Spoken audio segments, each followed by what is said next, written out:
Alors nous continuons nos interviews sur le Immedia Brand Summit de Biarritz avec Eric Dupin. Bonjour Eric, Bonjour Michel Drucker.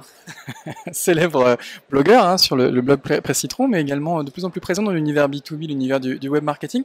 Alors question un peu ouverte, aujourd'hui selon toi c'est quoi les grandes tendances sectorielles? Alors il y a la tarte à la crème qui revient régulièrement, c'est, je vais te dire les trois mots magiques, ou les trois acronymes magiques, c'est AI, VR et AR, donc intelligence artificielle, réalité augmentée, réalité virtuelle. Je connais bien le sujet, mais je suis pas complètement convaincu de savoir exactement à quoi ça correspond en matière de marketing et de marketing digital, même si on voit évidemment déjà des expérimentations qui sont intéressantes. Moi, ce qui, bien sûr, c'est un sujet qui m'intéresse beaucoup d'un point de vue technique, parce que je reste un geek au fond de mon cœur. Mais les sujets, moi, qui m'interpellent ici, sont des sujets qui sont souvent les mêmes, c'est-à-dire des sujets liés au contenu, aux médias, et puis des sujets, alors les contenus générés par les marques et les contenus générés par les utilisateurs pour les marques.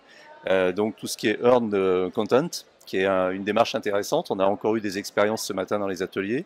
Et puis au-delà des contenus, bah, c'est un peu lié parfois, mais les marketing d'influence, c'est-à-dire comment les marques travaillent avec des influenceurs, avec des égéries, avec des blogueurs, des Instagrammeurs.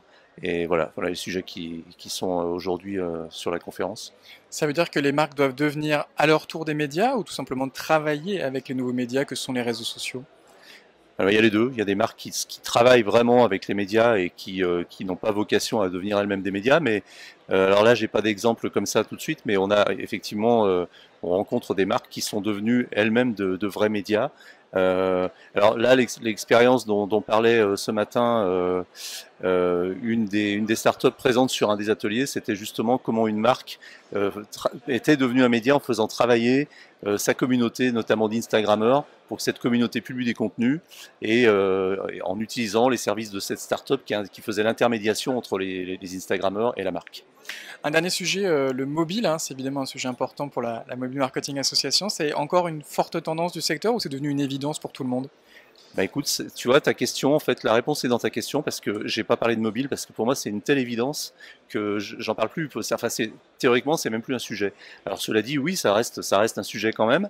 On lit par-ci par-là que le mobile, c'est bientôt la fin du smartphone parce que les intelligences artificielles et les assistants vocaux vont prendre la main et surtout par le fait qu'on n'aura plus un seul écran mais de multiples écrans et de multiples interfaces. C'est un scénario intéressant, mais moi j'y crois pas beaucoup pour l'instant. Je pense qu'au contraire, le smartphone va continuer à se développer. Aujourd'hui, je sais pas, il y a 4 milliards d'humains qui ont un smartphone, 3 milliards et demi d'humains. On pense que d'ici 2020-2025, il y en aura 5 milliards, donc ça va continuer à se développer. Et il y aura probablement d'autres, évidemment, des formes complémentaires d'interaction, notamment dans les situations où on ne peut pas utiliser un mobile, mais enfin, moi, je pense on verra le mobile encore de longues années comme l'outil d'interaction principal. Et on continuera à lire Presse Citron pour tout comprendre à ces nouvelles tendances. Merci Eric Dupin. Merci, merci.